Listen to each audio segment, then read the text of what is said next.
Welcome to this special broadcast on Times Network. One of the year's most awaited IPO has hit the market, and we have none other than the force behind this IPO. We have with us in this exclusive interaction Mr. Pranav Adani, Director Adani Wilmar Limited. Sir, thank you so much for joining us and welcome to Times Network. First of all, congratulations. One of the most awaited IPO has just opened.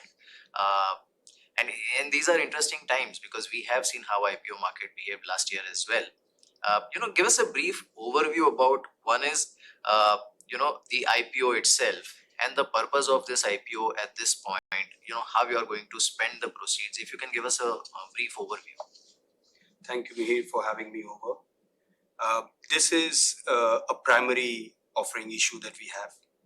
We plan to raise about 3,600 crore rupees in this IPO. Largely, we are going to use this for three core uses for the group. One is we are going to spend about 1,900 crores for capex. About 1,100 crores we plan to release our loans and debts. And about 450 crores we plan to use for mergers and acquisitions. So this is what the planning is for the fund that we are raising. Right. And there is no secondary offering? No, there is no secondary offering.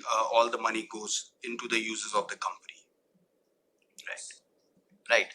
Now, sir, the proceeds of this IPO, technically you will be retiring almost all debt. So you'll be virtually debt free. Now, what about the spend of proceeds towards expansion and acquisition? Because that is also one of the purpose, like you rightly mentioned, of the IPO. So see, what we plan to do is out of this 1,900 crores, largely all the amount that we spend on capex is going to be for the food businesses. Okay. Going forward, we see a very large future in the food businesses. Today, almost 11% by volumes in Adani Wilmar is food businesses. Almost 5 out of 6 items that are core in every kitchen in India is available by the Fortune household, whether it is wheat flour, whether it is rice, whether it is pulses, whether it is besan, whether it is sugar. We are available across all the categories and available in all the kitchens. Today, almost 90 million kitchens, that means almost 1/3 of the kitchens has Fortune products available. So 1 out of every 3 kitchens in India today uses Fortune products. So I think going forward, we are very clear that a large part of our capex is going to be used for all these food items. And then, of course, we'll also look at acquisitions and mergers. Right. You are already the largest, edible oil player in the segment among all the listed peers. Now, what is the strategy? Are you looking at further consolidation in market share? How do you further expand the market share that you are already sitting on? Because that's already very hefty. So we'll have to look at it in 2 ways, Mir. One is, let's first talk about edible oils. Today, almost 50% of the market is still fragmented. You have state-focused brands, and you have a lot of rural markets which are still using loose oils. So I think this is where we see a big scope as far as consolidation goes, either through acquisitions or either through having a rural penetration to be increased in distribution.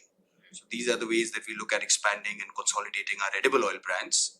And as far as food goes, we see a big scope. See, today, year on year, the food businesses across India are growing at about 30% CAGR, while edible oil is growing at about 8% CAGR. So there is a lot of scope to grow in the food business. People are now demanding a lot of packaged food products. So this is also where we see a large scope going forward. Right. Also, like you rightly mentioned that, the 50% of the market is, especially in edible oil, is still fragmented.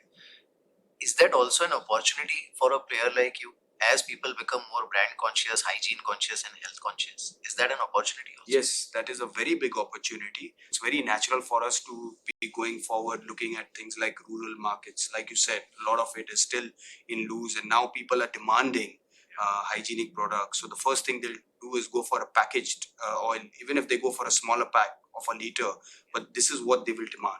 So we see a big, to your point, we see a big demand coming in from the rural markets and from straight-driven markets.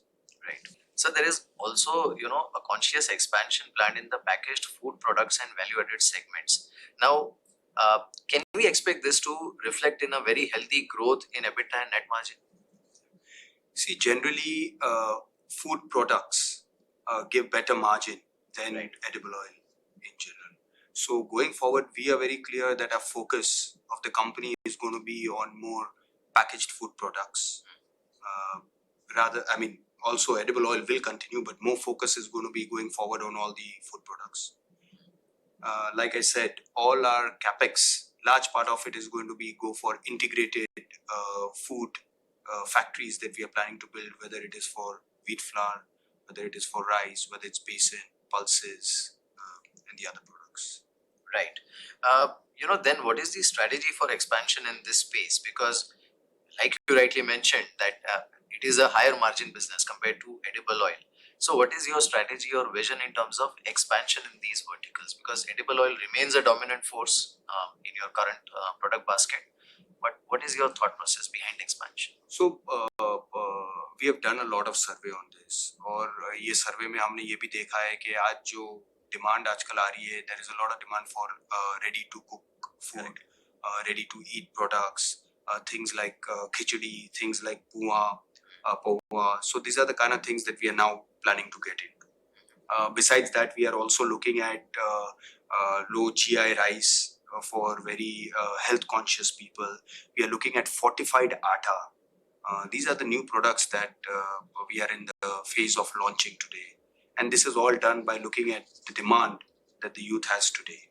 Right. And this will ride on the already robust distribution network that you have in place. जी बिल्कुल. Today our distribution channel is among the top 3 in the country, and now considering that, it is very natural for us कि यही distribution के अंदर we put in all the other products that we are launching, and go to market is going to be so quick and so natural, because see, today if a housewife is already bringing in a fortune product in a kitchen, it is very natural for her to try new products that come in from the house of fortune. Right. So we have that advantage with our distribution channels that we have today. तो जी हाँ, तो यही हमारा plan है कि in that distribution channel to go in and push in other products.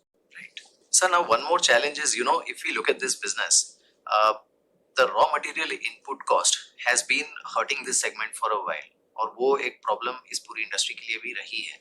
Now, in your opinion, is worst behind us in terms of the commodity prices or the input costs?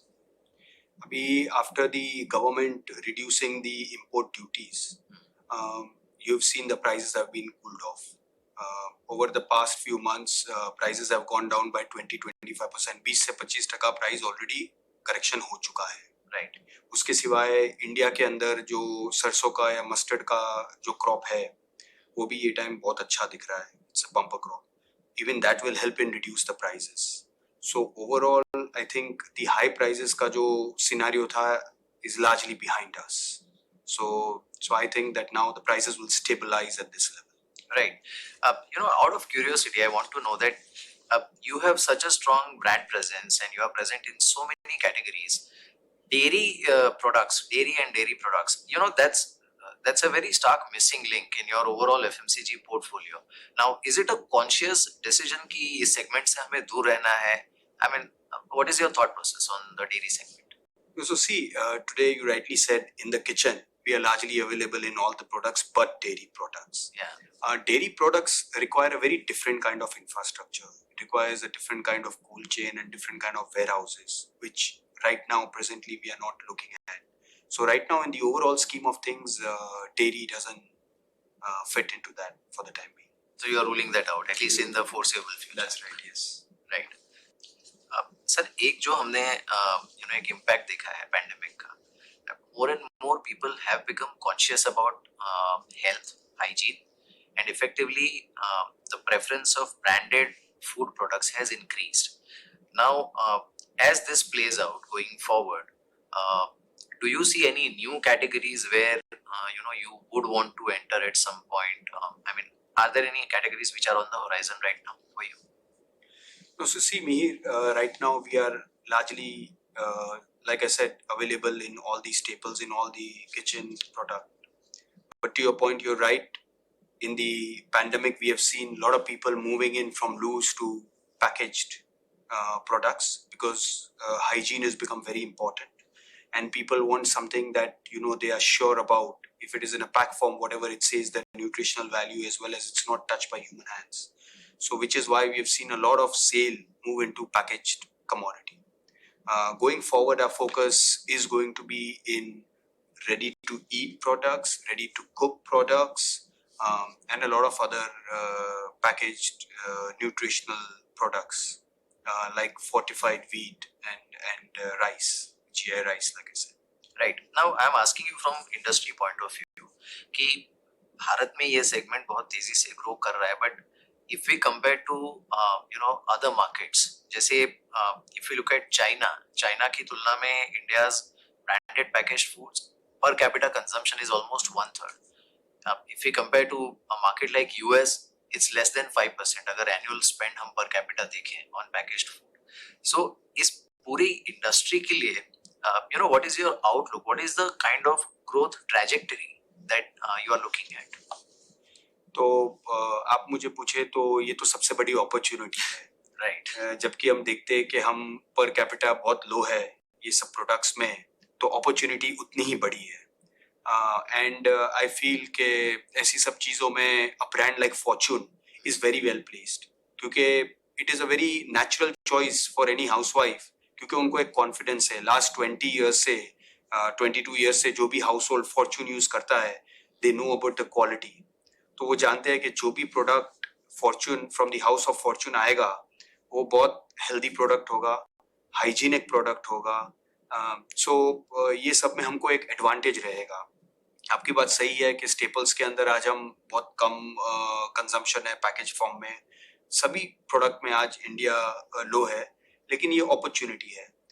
जिस तरह अभी young population बढ़ रही है, जिस तरह house hold incomes बढ़ रही है, तो the first thing that we will do is spend on food. Food एक एकदम नेचुरल चीज़ है किचन के अंदर कि हम सब करेंगे. तो ये बहुत बड़ी अपॉर्चुनिटी है ग्रुप के लिए going forward. Right. Sir, you are in a segment which requires very visible retail presence, and you already have a very large, in fact, the largest presence in terms of retail network. The way consumer behavior is shifting, the way market is evolving, at any point, would you like to consider entering into specialized retail segment or a branded retail segment in a big way? Where the brand itself is driven from retail point of view. Okay, so see, today our distributors as well as the retailers, 65% of them sell edible oils as well as other food products. So out of that 65%, where we are regularly supplying everything, it'll be very natural for us to add other products in those retail outlets. Besides that, in 25 cities, we already have Fortune online app, where directly we supply to the consumers all our Fortune products. We've seen a rise during the pandemic for the demand through the online app. Besides that, we also have about 20 Fortune marked stores which sells exclusive Fortune products. Now, sir, what I want to know is, if we look at the journey of Fortune as a brand, और ये एक आप बहुत बखूबी ये काम करते हैं, not many companies can do, where you acquire different businesses or different brands and merge it seamlessly with your existing main brand or the mainstay, and you have a very healthy track record of doing that.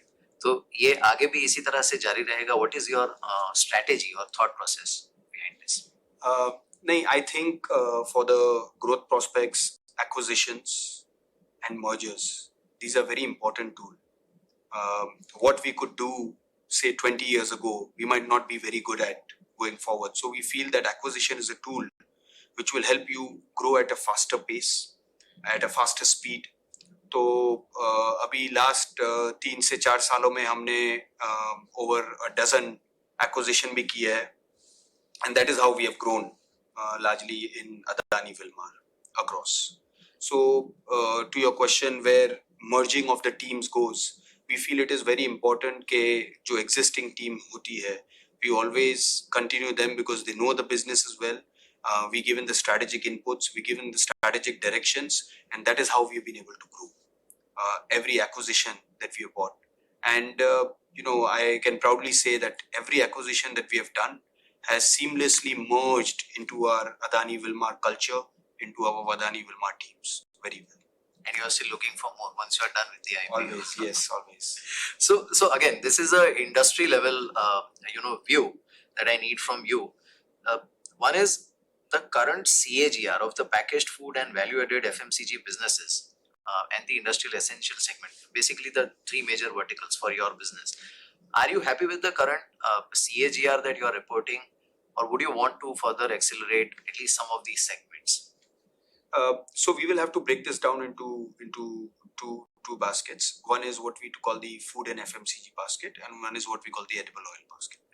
Edible oil largely is growing at about 8% year on year, but the food businesses are growing over 30% CAGR year on year.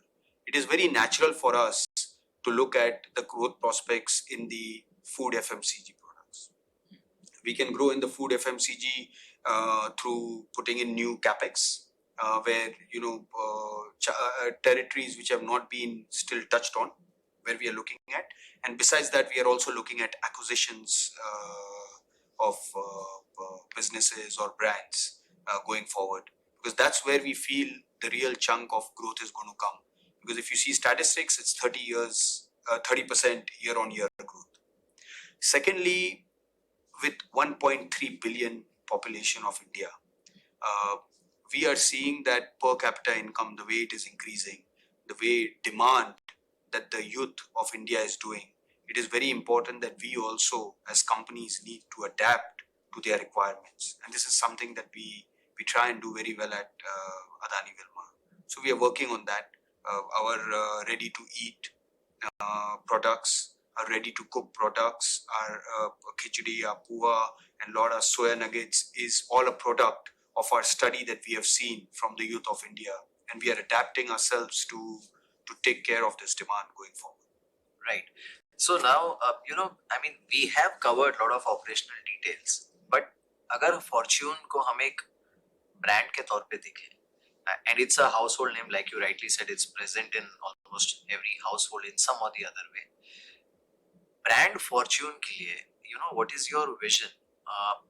What happens next? Because one is like we discussed, operational part of it, but at a brand level, आपका vision क्या है for Fortune? ये देखिए कि Fortune एक ऐसी brand है जो ब्रांड हिंदुस्तान की ब्रांड है, हिंदुस्तानियों के लिए है, and it is really a product of Make in India. Everything that we do is made in India.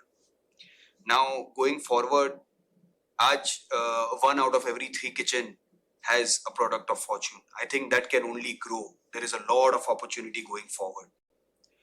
What we really want is that we basically be in every kitchen. Her kitchen पे ये विश्वास हो कि भाई कोई भी Fortune की item है, we know it is hygienic, it is coming from a place where we are aware of, is a group that we are aware of, because it's very important. अभी हम भी बचपन में बड़े हुए हैं, so there are many products जो kitchen में आते हैं, and we can relate to that. We have seen it grow over the years. So I think with the history that now we've been able to have over the last 22 years, there's a lot of confidence in India. I think really India is growing in its rural markets. These are things not very people have not focused so much on the rural markets the way India deserves to be, and I think that's where the real India is growing now. So हमारा बहुत focus है. In fact, we have a whole vertical just looking at rural building rural infrastructure for distribution and our products. So going forward, really it's the kitchens that we want to look at, how we can increase more products and spreading our wings in the rural India. Also, we feel that when we go to rural India, we see that there is a lot of issues on things like malnutrition. So a few years ago, we started a campaign called Fortune Soup Ocean. And Fortune Soup Ocean really takes care of the India which is not nourished, where we have an issue on malnutrition. But we've been able to do a lot of work along that, and then we are one of the people who are first few mover for doing things like this. So I'm very proud that we are doing a business with purpose. So this is Right. I think that's very interesting and inspiring, sir. Thank you so much for joining us for this exclusive conversation, and we wish you all the best for the IPO as well. Thank you so much, sir. thank you, Mihir.